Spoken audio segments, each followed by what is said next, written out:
Hey everybody, it's me, Scott Galaxy. Thank you for joining me for another episode of The Layman Video Gamer. As you probably already know, if you've watched my channel, you know I'm a big ColecoVision fan. I've always been a big ColecoVision fan. It's a top 3 system for me.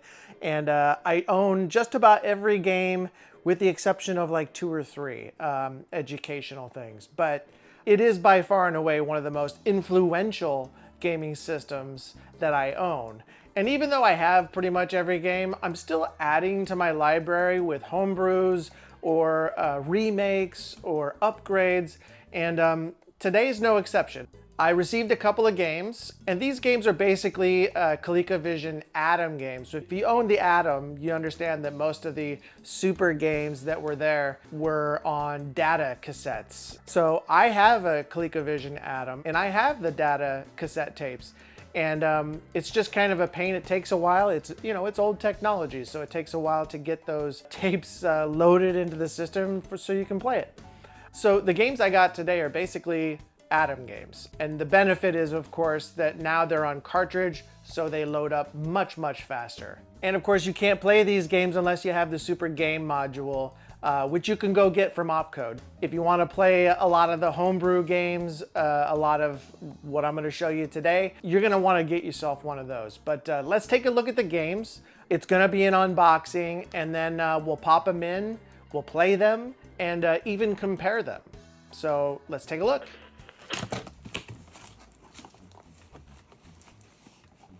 Oh yeah. So first game that I'm showing you is, it's hard to see, I know, but it's Dragon's Lair. And Dragon's Lair only came out on the ColecoVision Atom data cassette tape. The second game I'm showing you is Buck Rogers. I know I didn't shoot it very well, but that's okay. Buck Rogers was released for the original ColecoVision, and the data cassette tape for the Atom had a much bigger scope. It had more graphics, bigger explosions, a save feature for high scores. But let's take a look at Dragon's Lair first. And it's really well done. It's really well done. Actually, I believe it was Pixel Boy who created the game, and ColecoVision is actually the one that's publishing it. And it's really nicely done. The box is done great. It's hard. It's hard. You'll see it here in a bit. It's hard to play, but super cool for the time. Now let's look at the Buck Rogers game here. Again, looks great.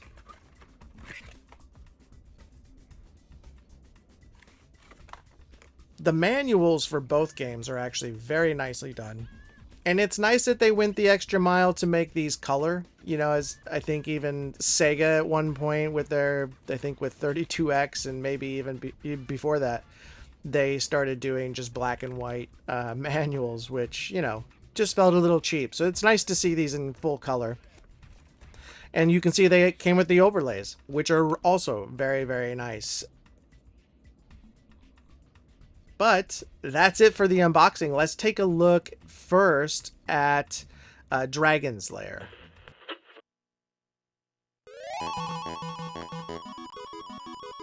Now, because this was only released on the ColecoVision Atom, and it looks exactly the same, the load time is the only thing that's really different. I'm not going to show you a comparison with the ColecoVision Atom, because again, it looks exactly the same. So I'm just going to show you this one that I just got, the cartridge version for the Super Game module.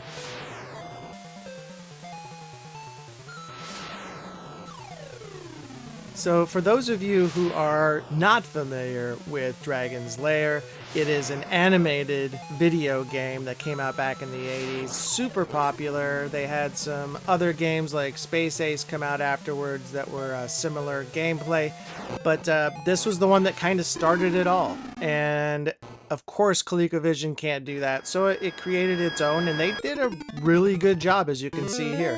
I'm not very good at the game. It is difficult to navigate a little bit with the controls, but for the most part, they did a great job. There are 8 scenes straight out of the game with a, you know, fun ColecoVision twist to it. They still have the hints on which way you're supposed to go, which is, again, it was a very cleverly made game. And graphically for the time, it was pretty amazing. I even love how they have Dirk fall apart, come back together, very much like the video game, the original video game, arcade game. And so they really gave it their best effort with the limitations that the ColecoVision had at the time.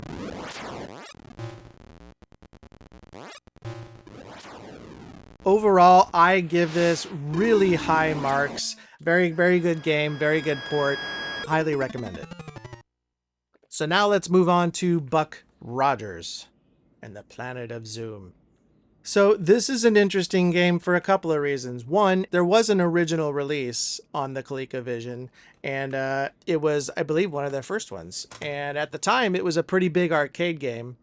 And here's the box. It's really actually one of my favorite art boxes. 6 exciting 3D action screens. It's got Buck Rogers, giant Buck Rogers there with some really cool art on it. But here's the gameplay.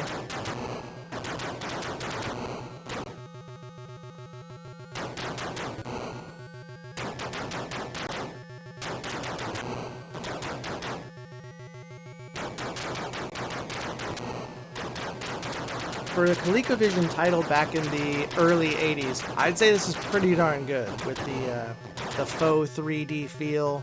The sound effects are actually pretty decent, and I think they probably did the best they could with this particular game, with the system as it was back in, like I said, the early 80s.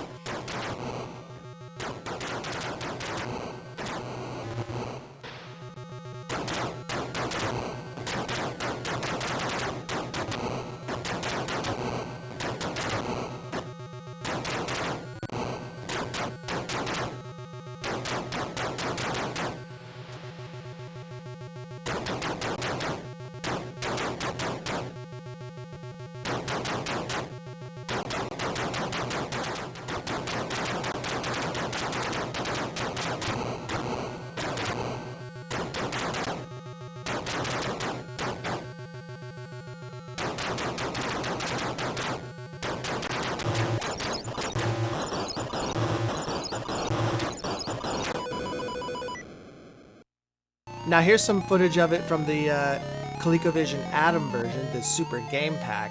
And this was, again, this was one of those things where ColecoVision was enticing us to get a ColecoVision Atom, because now the games that we were playing are even bigger and better. And this was one of them. Buck Rogers was one of those games. And I can't remember if this was a pack-in with the Atom. I don't recall. You guys can probably let me know. But it was pretty cool, and here's some footage of that. Clearly, the graphics are similar, but they were able to add some new things to it, such as the scrolling towers.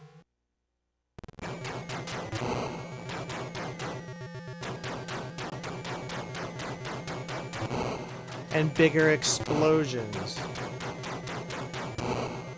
More scenes. But the one thing that ColecoVision Atom had a problem with was the loading times. It was just, took a while for this thing to load up games. But it did allow you to, like, it had some save features for high scores, and again, all the extra stuff. It just took longer.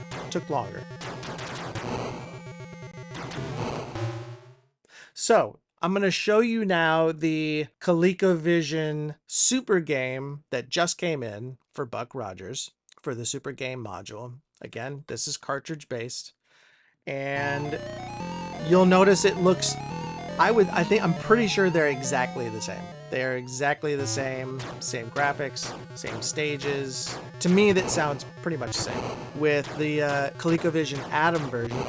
But the loading times are so much better. There is no waiting. You just pop it in and there it is. And as I was recording this game, I realized, wow, I'm actually playing this quite a bit. This is something I can't put down. Whereas when I was playing on the Atom, I loved it, but again, I kind of lost interest pretty fast because of the loading times, etc. But this is such a good game for the ColecoVision system. It's a classic.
So there you have it. That is Dragon's Lair and Buck Rogers for the Super Game module on the ColecoVision. These are great games. In the end, the real question is it worth it? In my opinion, yes, yes, yes. If you're a ColecoVision fan, absolutely yes. If you're not a ColecoVision fan, but you're kind of interested in maybe starting to collect for this system, then get yourself a Super Game module, get yourself these games. And like I said, you can find them at ColecoVision. Opcode's another great source for homebrews and remakes of classic games, so check those out. But yes, the answer is yes. And they look great. They really do look great. And if you're a ColecoVision fan, I would definitely highly recommend this. But I'd love to hear your thoughts on it. If you guys think these are cool to have, if you would actually go out and buy these things, or if you even own them. But let me know in the comments below. And make sure you hit that subscribe button before you go. Make sure you hit that like button, hit that notification bell, and check out everything else I have. I'd love to have you back for the next one. I'll see you then.